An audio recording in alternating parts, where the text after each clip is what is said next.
2016, un centro educativo, donde hemos comenzado un proceso de diseño e implementación con el enfoque de diseño en permacultura para la producción sustentable, pero también para la educación ambiental, ocupando obviamente los recursos locales lo más posible. Ahí pueden ver el proceso de la construcción de nuestra sala de clases, y ahí se puede ver también atrás cómo es el bosque nativo de la zona.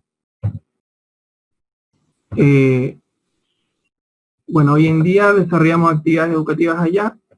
Esta presentación obviamente es bien resumida, así que para cualquier consulta sobre algún tema en particular, donde pasaré más o menos rápido, por favor anoten las preguntas, y si no nos pueden contactar más adelante. En ese sentido, ahí tenemos sistemas de agrícolas entremezclados con esta implementación del sistema agroforestal. Entendiendo esta vocación del sitio, que tiene una visión educativa, todo lo que hemos hecho también ha tenido un constante feedback, ya sea con el ambiente natural, ya que es diversificado en cuanto a su presencia de formaciones boscosas densas, formaciones boscosas más húmedas, en torno a sistemas de humedales, sistemas de praderas con ganadería de la más típica, tradicional. Hay un río y estamos rodeados también por montaña y lago, es decir, estamos en una zona con un paisaje muy diverso en torno a ecosistemas, y por lo tanto ha sido un muestrario de el ecosistema nativo de la zona. También, sin duda, el ecosistema social que existe en esa zona caracteriza y nos ayuda a entender también no solamente la naturaleza, sino cómo es que funciona esa cultura patagona, campesina del Valle del Puelo, que es un valle internacional, o sea, es una cuenca binacional argentino-chilena, y que también ha estado súper marcada, como tantos lugares de Chile, por diversos conflictos socioambientales ligados al desarrollo ilimitado, ¿cierto?, en este caso, de la hidroelectricidad. Por aquí voy a pasar bien rápido, pero simplemente, y me imagino que varios conocen también la situación en torno a los recursos naturales, a la contaminación, y todos los factores que han determinado en la emergencia climática actual, ¿cierto? En una emergencia que también es socioambiental, y donde se ha perdido mucha diversidad y también se desperdicia mucha comida. Hoy en día una de las temáticas más recurrentes, al menos en Chile, respecto del confinamiento, es cómo es que gran parte de la población no tiene acceso a comida si es que no sale a trabajar. Por tanto, el confinamiento se hace inviable, y tenemos que entender que Chile, así como esta diapositiva que es a nivel mundial, Chile pierde muchísima comida, se desperdicia muchísima comida todos los días. Lo mismo pasa con el agua en Chile, a pesar de que estamos entre el océano y la cordillera de los Andes, igual que con la gente del Perú.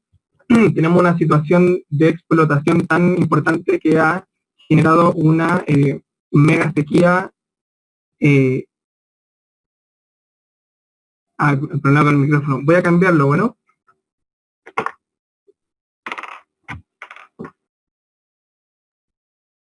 ¿Me escucha ahí?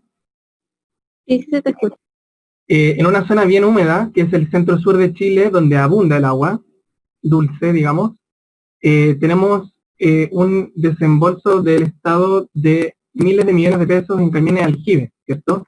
Tenemos que el camión más grande de esta infografía, que es el CR2, uno de los institutos de estudio más importantes en Chile en torno a la sustentabilidad, tenemos una cantidad gigante de agua en camiones aljibe a comunidades rurales de la 8ª y 9ª región. Digamos que esas comunas son las que concentran los ríos más caudalosos de Chile. Entonces ahí nos cuestionamos si el problema es el cambio climático, o por otro lado también el manejo de la tierra, y cómo es que allí ocurren situaciones de desertificación importante y erosión. Aquí podemos ver en el mapa desde Google Earth o cualquier imagen satelital cómo es que en la depresión intermedia todos los valles centrales se encuentran transformados a espacios cultivados, ¿no? Y eso ha generado también procesos de erosión importantísimos.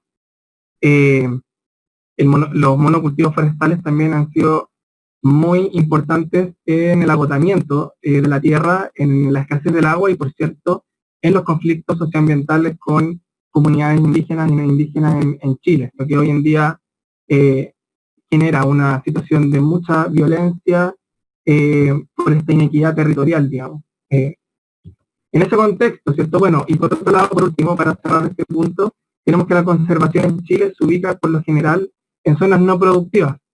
En la mayor cantidad de áreas protegidas en Chile, áreas del Estado, se encuentran en zonas cordilleranas donde es muy bajan los niveles de producción de exportación, digamos, o en la zona del extremo sur, donde se encuentran islas de difícil acceso. Entonces tenemos todas las condiciones para este agotamiento que hace, para algunos estudios como este, por ejemplo, plantear que el bosque chileno ha sido de los más deforestados de Latinoamérica a nivel histórico. Ante todo esto, no puedo dejar de citar a muchas personas que podría citar, pero como por ejemplo dijo Greta Thunberg, que no podemos solucionar una crisis si no la tratamos como una crisis, y si las soluciones son tan difíciles de encontrar, entonces deberíamos pensar en cambiar el sistema. Es que las soluciones no están dentro del mismo sistema. Y aquí les pongo una de Bill Mollison, que es uno de los fundadores de la permacultura, que nos plantea que el problema de la agricultura actual es que no es un sistema orientado a la producción de comida, sino a la producción de dinero. Y eso es súper interesante verlo en el cómo muchos pensadores y pensadoras nos plantean un cambio paradigmático hace varias decenas de años, ¿no? Pero es muy importante este punto para nosotros los permacultores y sobre todo para cualquier corriente que esté con la intención de generar un cambio ante esta emergencia social, ambiental y económica que radica en la ética con la que nosotros desarrollamos nuestros sistemas, ya sea desde nuestra profesión o desde ya sistemas más políticos gubernamentales. Llevamos una larga data de cambio en la perspectiva de las sociedades en las que la naturaleza se consideraba como que estaba en función del hombre, hasta que hoy en día estamos en una corriente masiva de que nos entendemos a los seres humanos como parte de la naturaleza, no como algo separado de la naturaleza, ¿cierto? Y sobre todo que ya no es para el hombre, sino que venciendo el sistema patriarcal es para el ser humano en toda su diversidad, ¿no? Entonces, desde allí la permacultura, al plantearse todos estos cuestionamientos, que tienen mucho que ver con la sustentabilidad como tal, solamente que en otro contexto y desde otro tiempo, digamos que la permacultura empieza a surgir con referentes históricos de principios del siglo XX, y se acuña el término permacultura en los años 70, a partir de David Holmgren y Bill Mollison. Aquí les dejo algunas referencias, ¿cierto?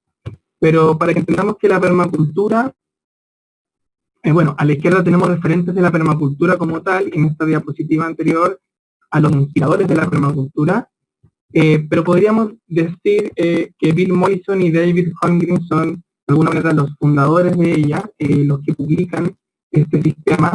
Pero ¿qué es la permacultura? Es, como vemos a la derecha, aquí tenemos el diagrama que resume este sistema o esta propuesta, que trae en el centro, bueno, obviamente se asocia a una flor, ¿cierto? Esta es la flor de la permacultura, que resume cómo es que la permacultura es un sistema de diseño de ambientes humanos sostenibles, que se basan en éticas y principios de diseño. Estas éticas son el cuidado de la tierra, el cuidado de la gente y el intercambio justo. Y el cómo es que nosotros al desarrollar los sistemas nos ponemos o planteamos los sistemas como sistemas cíclicos y que tienen un límite. Y eso tiene mucho que ver con la parte económica, el cuidado de la tierra y el cuidado de la gente. Por lo tanto, en permacultura todo lo que se desarrolla en un sistema social o económico debiese responder a si es que se está cuidando la tierra, si es que se está cuidando a la gente y si es que es equitativo, como también cuál es el límite de esto que estamos desarrollando. Por supuesto que si nos planteáramos tan solo esas preguntas al momento de diseñar, por ejemplo, un sistema de producción maderero, desde la permacultura, si es que queremos desarrollar nuestra economía con la producción de madera, debemos preguntarnos si es que hasta qué punto esa industria está cuidando a la gente, está cuidando a la tierra y es equitativa. y cuál es el límite.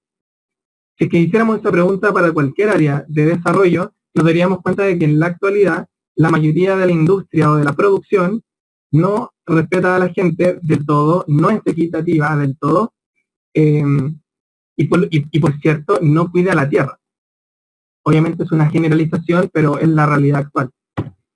Y los principios de diseño son principios que nos guían para poder diseñar sistemas que efectivamente respondan a estas éticas y que están basados principalmente en el conocimiento popular indígena y en la ecología. Entonces es un cruce entre los estudios de las ciencias ambientales y la ecología y el conocimiento indígena y popular.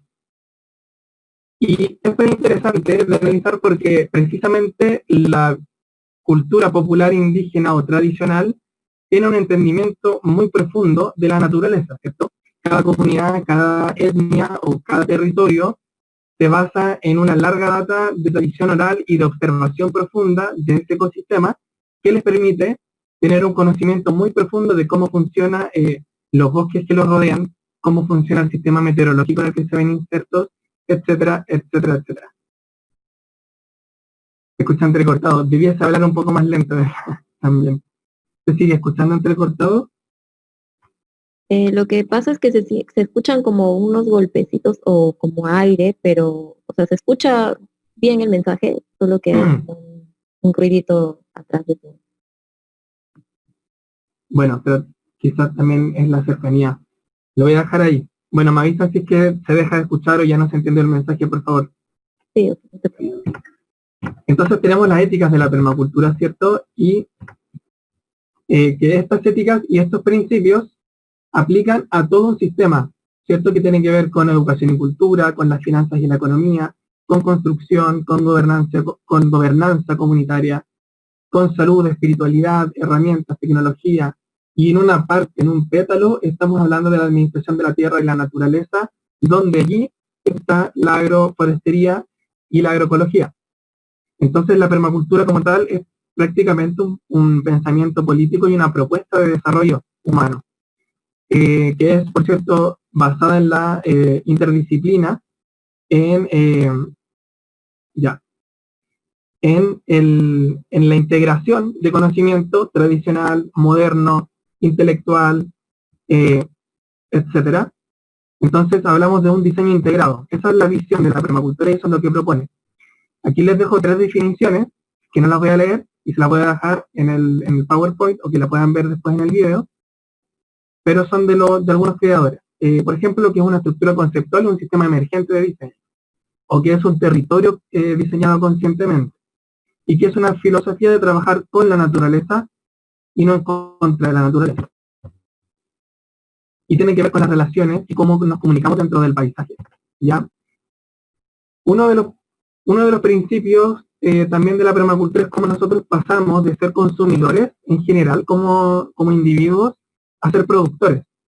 Y ser productores no necesariamente de alimentos, sino que productores como un foco. Es que yo no puedo solamente dedicarme a consumir y producir nada, sino que debemos pasar a pensar siempre en cómo es que nosotros podemos producir mientras consumimos. ¿Ya? Entonces se basa en nuevos y viejos paradigmas. Y aquí están los principios. Como yo les decía, están basados en una guía que nos ayuda a diseñar territorios humanos sostenibles. Y estos principios se basan en este conocimiento indígena y de la ecología. Yo aquí les voy a mencionar algunos. Ya, por ejemplo, el observa e interactúa, que es basal para la generación de un sistema agroforestal. Principalmente porque los sistemas agroforestales, así como adelantándome un poquito, se basan en la generación de ecosistemas cultivados desde el foco de la permacultura. Así como también nos mostraba Lorente con la excelente experiencia que tiene en la Amazonía. En las fotos que nosotros vemos de allá vemos un ecosistema productivo, no vemos un sistema productivo, sino que vemos una diversificación que se integra a ese territorio y que a la vez nos genera una producción mayor. El observa e interactúa es parte fundamental, ¿cierto?, de los conocimientos indígenas y populares, y es allí donde está la importancia fundamental del conocimiento de las personas que habitan los territorios, ¿cierto? Acá hay un dicho típico chileno, no sé si solo chileno, en Perú me podrían decir si es que existe, que es la experiencia es madre de la ciencia. ¿Cierto? Y hay muchos dichos populares que nos entregan una información muy valiosa. Yo les recomiendo, hay un libro que se llama Norte Claro, Sur Oscuro, que relaciona dichos populares con sucesos meteorológicos comprobados, como Norte Claro, Sur Oscuro, aguacero seguro. Otro principio de la permacultura que nos ayuda a nosotros a generar sistemas agroforestales es el principio de integrar más que segregar. ¿Ya? ¿Cómo es que nosotros al integrar, y esto no solamente a nivel ambiental, ¿cierto? ¿Cómo es que al integrar uno puede promover sistemas de colaboración que pueden funcionar de manera más autónoma y también más resiliente? Aquí, por ejemplo, tenemos un ejercicio de creación de bosque comestible o sistema agroforestal, donde cada una de las especies tiene también ciertos roles en el sistema y que le ayuda a la otra planta a producir o a crecer bien. Por ejemplo, tenemos algunas especies que profundizan más la raíz, entonces habilitan ciertos nutrientes a plantas con raíces más bajas, por ejemplo, o algunas que tienen raíces que ayudan a airear y generar un ecosistema más rico y más habitable para ciertos insectos, por ejemplo, y así. Bueno, hay otros que son especies que sirven para ahuyentar ciertas plagas, etc. Y eso está súper comprobado desde estudios de la agroecología, por ejemplo, en que han medido cómo es que aumentan los rendimientos y también la resistencia ante ciertas heladas o ciertas perturbaciones del ecosistema cuando se trata de policultivos o cultivos diversos por sobre monocultivos, ¿cierto? Tenemos la publicación de Altieri del libro Agroecología, y también cómo es que si comparamos un sistema orgánico versus a uno convencional, se puede volver más fuerte ante situaciones de sequía o, por otro lado, de helada.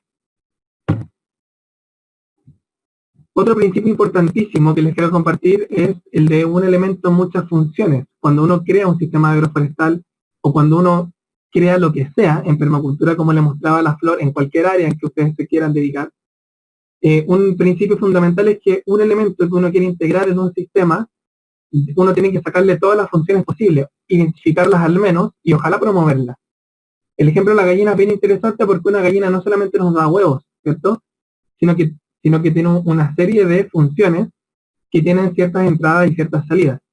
Por ejemplo, una gallina nos da huevos, pero también puede arar la tierra, también puede ayudarnos a consumir ciertos bichitos que que sean perjudiciales para algún cultivo. Nos permiten, para los que comen carne, comer carne de pollo, nos generan abono con su muy rica excreta, ¿cierto?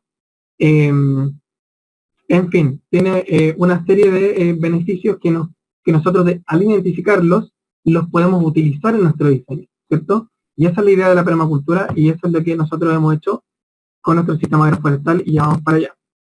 Entonces tenemos una foto que resume que un elemento, muchas funciones, ¿no? Eso para todo, siempre. Voy a pasar esto de cosecha de agua. Aquí tenemos la típica milpa, ¿cierto? O las tres hermanas, como le dicen en el hemisferio norte, en cómo es que hay tres especies que pueden convivir y se ayudan mutuamente, a términos nutricionales como también estructurales. No sé si ustedes habían visto esto. La clásica milpa de los Andes, un ejemplo bien clave de un elemento, muchas funciones. Por último, la interrelación entre los elementos del predio. El sistema agroforestal no es un sistema aislado, sino que se integra dentro de un paisaje que tiene gente, que tiene infraestructura habitacional, que tiene caminos, que tiene, etcétera. Por lo tanto, la permacultura también nos invita a pensar en que cómo un elemento se relaciona con los otros y cómo es que un elemento ayuda a los otros elementos. Así como cada uno tiene muchas funciones, también cada relación que existe entre los elementos de un predio debe estar identificada y uno debe promover su colaboración a nivel también estructural. La permacultura se basa en este análisis y desde allí hace sectores y zonas, ¿ya? Y es así como un sistema agroforestal, como vemos en este diseño de permacultura de la derecha, que no está dibujado muy diversificado, pero como lo vemos, es que tiene un diseño y una ubicación que tiene sentido con muchos aspectos, como por ejemplo los aires, los caminos, eh, los sectores de riesgo, la contaminación que pueda haber, y a partir de un análisis de las energías de un lugar y de la funcionalidad que uno le quiera dar, uno lo ubica para que tenga funcionalidad no solamente en producción agroforestal, sino que también una relación con el resto de los elementos de un predio, los cultivos de hortalizas, las infraestructuras, las zonas silvestres, hábitats naturales. Y eso es lo que es la zonificación en permacultura. Entonces, un diseño agroforestal dentro de un diseño permacultura se puede ver un poco así. Como antes preguntaba alguien, ¿cuánto diferenciar o a qué distancia poner una especie de otra? Eso, una de las maneras fáciles, entre comillas fáciles, es considerar cuál es el diámetro del copas de los árboles y a partir de ello planificar a futuro cómo es que se va a ver esa copa cuando el árbol sea grande. Y como pueden ver aquí, hay un sistema agroforestal que está integrado en un predio que tiene otras funciones también. Entonces, por ahí donde, donde está el área de sistemas agroforestales con foco en permacultura. Tenemos algunos diseños acá. Aquí también tenemos, por ejemplo, un sistema agroforestal que se integra con sistemas agrícolas y que en este caso tiene una función también de corredor biológico. Entonces, siempre los sistemas agroforestales desde acá van o en cualquier sistema agroforestal también puede tener varias funciones que tengan que ver con el hábitat, o como en nuestro caso con la educación, por ejemplo. Cada sitio es distinto al otro y cada uno tiene su propio objetivo, ¿cierto? Aquí tenemos sistemas agroforestales de la zona tropical, lo voy a adelantarme un poco, ¿ya? Tenemos sistemas diversificados, ¿cierto? Y por último, el último principio que les voy a compartir es el de diseño desde los patrones hacia los detalles. Al entender la ecología de un lugar y al entender también cuáles son los patrones de la naturaleza, en términos de procesos, como también de formas, es que uno puede ocupar esos patrones para diseñar su sistema agroforestal. Aquí el tema de los ecotonos es clave y cómo nosotros debemos promover y aprovechar los bordes de todos los sistemas. Esto a nivel social es súper analizable, pero a nivel ambiental, en los bordes de los ecosistemas, por ejemplo, de un bosque, es donde se concentra la diversidad, ¿cierto? Y eso es lo que se llama ecotono, y eso nosotros debemos ocuparlo en nuestro sistema agroforestal. También aquí tenemos cómo es que los patrones de los sistemas boscosos, o los ecosistemas en general, tienen, ¿cierto?, el canopy arriba, el sotobosque al medio, la hierba o las planicies, las de las herbáceas. Eso nos dan patrones de estructura, ¿cierto? Pero también tenemos estructuras verticales, como por ejemplo las enredaderas, o lo que está bajo la tierra con la rizósfera, digamos las plantas de raíz, o sea, con tubérculos, o los hongos, las plantas cobertura, las lianas, los arbustos pequeños, los arbustos más grandes, los árboles pequeños. Entonces, al analizar las capas que tiene un ecosistema o el territorio donde yo voy a hacer mi sistema agroforestal, yo debo buscar imitar esos patrones y buscar que mi sistema agroforestal se transforme en un hábitat, en un ecosistema cultivado. Aquí tenemos un sistema agroforestal, pero es lo mismo de patrones de la naturaleza llevados a cabo para un sistema de keyline, que tiene que ver también con utilización de cosechas de agua.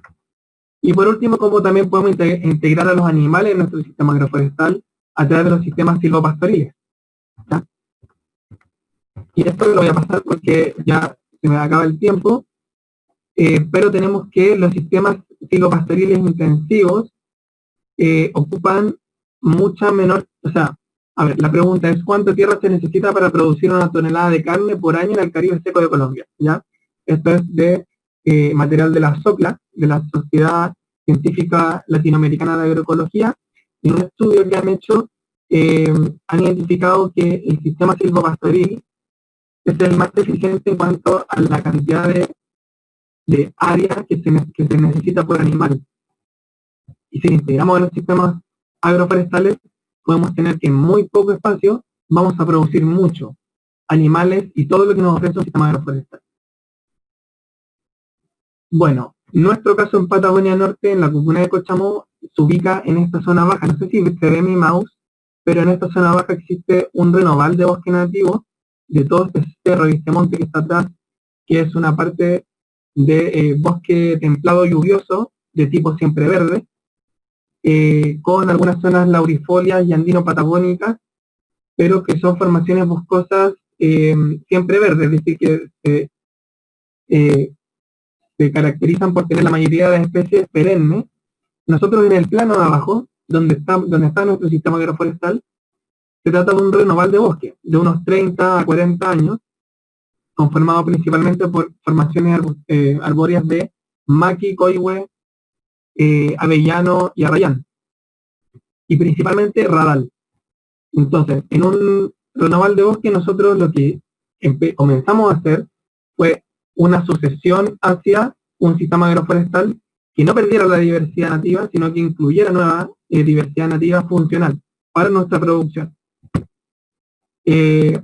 Aquí tenemos algunas especies de las que son parte de este renoval. El avellano arriba a la izquierda, el arrayán, el coihue abajo a la izquierda, el maqui, canelo tenemos abajo, y a un costado un poco el ecosistema de la zona. Es el bello río Puelo. También en los alrededores tenemos de coníferas, tenemos cipres de las huaytecas, cipres de la cordillera, algunos alerces, aquí hay una patagua que no es conífera. Y nosotros comenzamos nuestro sistema agroforestal con la asesoría de Dan Harris Pascal. Él es de Australia, se ha dedicado mucho a los jardines forestales, como le dice él. Tiene una sala TEDx, por si quieren buscarla. Y con él nosotros diseñamos nuestro sistema agroforestal, ese es en nuestro sitio, en función de cuáles son nuestros objetivos, también cuáles son nuestras características sociales, cuáles son nuestras características ambientales, cuáles son las características del territorio, cuáles son las identidades, la estética de la comunidad. Por lo tanto, al proceso de diseño de un sistema agroforestal con enfoque en permacultura va a considerar siempre los aspectos sociales, comunitarios, ambientales y ecológicos, ¿cierto? Y nosotros le planteamos que necesitábamos uno con foco educativo, con foco productivo, que tuviera plantas medicinales y diversidad. Nosotros hacemos apicultura, necesitamos plantas melíferas también, y así fuimos configurando los objetivos de nuestro sistema agroforestal. Y al cruzar nuestros objetivos con las características de la zona, más las posibilidades ambientales de la zona, pudimos generar un sistema de parches donde, bueno, es un sistema simplificado, la verdad, pero donde pudimos entremezclar esta sucesión de bosque nativo con la sucesión de aplicación de frutales, entre medio con espacios sociales para el esparcimiento, espacios de sala de clase, por ejemplo, una zona más mediterránea con especies más exóticas, una zona más atrás con plantación de frutos secos y con valor maderero, ocupar los bordes, de todas maneras los bordes con especies que nos ayuden tanto a ¿cómo se dice?, a bloquear el paso a zonas donde no queremos ver, o a priorizar el paso, o promover hierbas y flores, etc. Entonces es importante que nosotros, al igual que la naturaleza, al instalar un sistema agroforestal, nos basamos en la sucesión ecológica. Y eso nos implicó a nosotros hacer un proceso de ralear para promover que llegara más el sol en ese bosque denso, y con ello ir entremezclando los radales, los maquis, los avellanos, con trasplantes de invierno de plantas de la zona, de los humedales o de los bosques densos. Y generar gremios, ¿cierto? Para generar un sistema agroforestal, uno se basa también, como les decía anteriormente, en la colaboración, y como decía el expositor anterior, como mencionaba, el tema de las micorrizas y de que el ecosistema tiene una multifuncionalidad y está completamente comunicado, nosotros también debemos promover esa colaboración al momento de hacer la sucesión. Y ahí tenemos los gremios. o la asociación de plantas. Así como en este ecosistema se da mucho la formación Maqui, avellano, radal, coihue, por ejemplo, nosotros también podemos diseñar y generar gremios de plantas que se ayudan. Por ejemplo, maqui con matico, con frutilla y alguna con alto olor. ¿Con qué sentido? Con que volver a este tema de las capas y de los estratos y generar un gremio que se colabore en muchos sentidos, a nivel nutricional, de suelo, de cubre suelo, de plagas, de tiempo de floración, etc. Hay harta investigación de eso, nosotros estamos experimentando cuáles son los mejores gremios, pero hemos hecho harto de gremios de maqui con matico y chilco, y frutilla de cubre suelo, y hemos ido implementando entremezclado con frutales. Bueno, aquí en la foto podemos ver el proceso de ralear, de plantar, trasplantar y también de hacer zonas que sean con foco educativo o social. También estamos experimentando harto de injerto, de trasplante y también de algo súper importante, como también decía el expositor anterior, es fijarse en cuáles son las especies con problemas de conservación de la zona, como también buscar los frutales y las plantas productivas tradicionales, digamos, pero de la misma zona. Es decir, reproducir los frutales de esa zona porque esos frutales de esa zona están mejor adaptados a ese ambiente. Y en contexto de cambio climático, es súper importante tomar en consideración ese tipo de detalles que no son cualquier detalle. Nosotros podríamos haber traído plantas frutales de la zona centro, pero en nuestras zonas no se iban a dar tan bien como las de nuestros vecinos.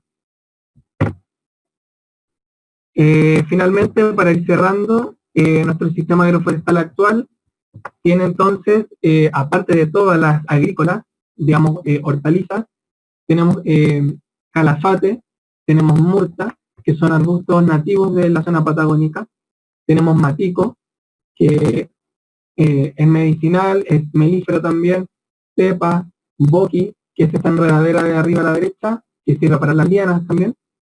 Tenemos ahí abajo maitén, arriba a la izquierda ulmo, abajo chilco, tenemos natre ahí abajo a la derecha tenemos peumo, que ese es más de la zona mediterránea de Chile, un poco más del norte.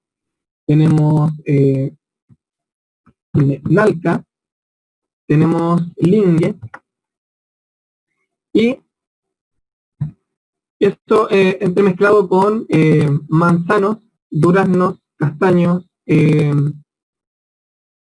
pera, y todavía estamos en proceso de sucesión y de conseguir pistacho, almendro, también pusimos araucaria, peumo y varios cipreses. Como les digo, estamos todavía en sucesión, vamos en el cuarto año de 7 para empezar a ver los primeros efectos, pero me quería detener aquí en cuáles son todos los beneficios o los productos que me puede ofrecer un sistema agroforestal. Nosotros lo vemos como que nos puede ofrecer medicina, entonces tenemos toda la tradición de medicina natural, los Lahuentuchefe y todo el conocimiento de la medicina del bosque. Tenemos mucha medicina en el bosque, en los bosques chilenos, bueno, en todos los bosques del mundo. Madera, ¿cierto? Productos cosméticos, producción de aceites esenciales, macerados, etcétera. Hongos y productos forestales no madereros, frutos, hongos, hojas. También nosotros lo utilizamos como espacio también de educación, de encuentro y de diversidad, de hábitat para las especies nativas. Entonces, es aquí donde voy a terminar haciéndoles la pregunta: cuando nosotros queremos conservar o queremos producir, ¿necesariamente tenemos que tener esta idea de que son ideas opuestas? ¿Por qué no pasamos a entender de que podemos producir y conservar a la vez? Y no solo conservar, ¿cierto? Sino que también regenerar los ecosistemas. Como vimos al principio, tenemos una situación muy grave en el mundo en cuanto a la deforestación, muy grave en el mundo en cuanto a la relación de los estados con los pueblos originarios, muy grave en torno a la erosión, muy grave en torno a la contaminación, el cambio climático. Por lo tanto, no sería razonable pensar en que al producir debemos también integrar la solución de todos los problemas. Son tan opuestas la conservación y la producción. Nosotros desde la permacultura pensamos que no, que uno puede hacer no solamente conservación y producción a la vez, sino que también hábitat sanos como lo plantea la permacultura.